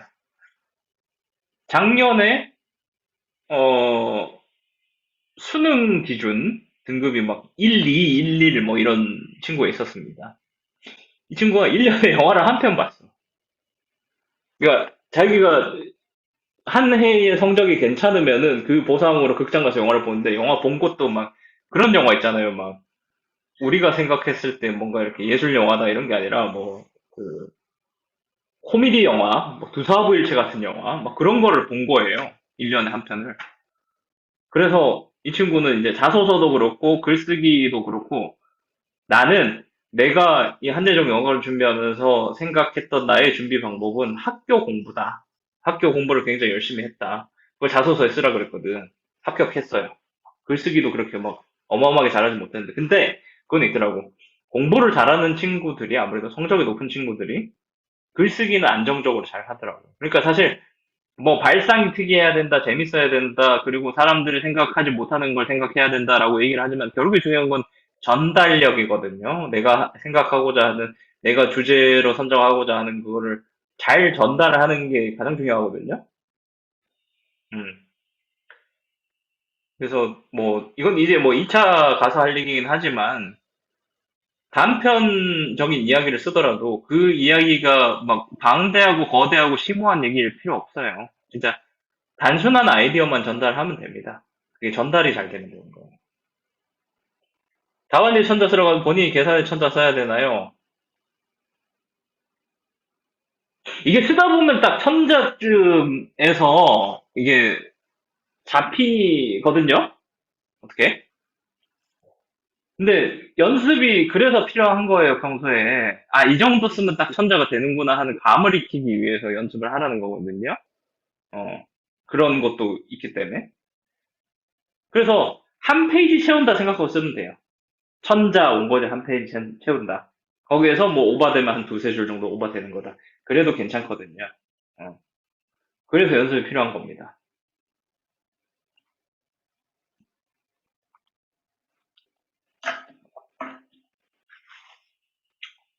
아, 결혼식 진짜 가기 싫네, 이거. 질문 더 있으십니까?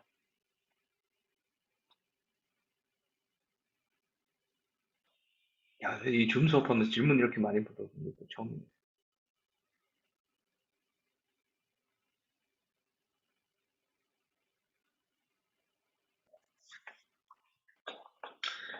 아까 저 띄웠던 자료, 수업 자료 뭐 큰 도움이 될지 모르겠지만 일단 그 자료는 여러분한테 저기 PDF로 해가지고 내가 그 줌 링크 보내서 이메일로 보내드릴게요.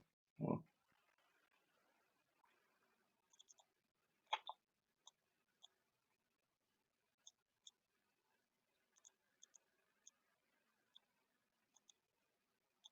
더 질문이 없으면은 여기서 마무리하도록 하겠습니다. 오, 없어? 오케이, 알았습니다. 그러면은 내일도 1시부터 3시까지 진행을 할 건데 뭐 내일 뭐 반드시 와야 되는 건 아니지만 내일은 또 2016년부터 20년까지 하고 그다음 또 마무리하는 얘기를 할 거니까 네, 내일 보게 볼 수 내일 봐요. 안녕히 들어가세요.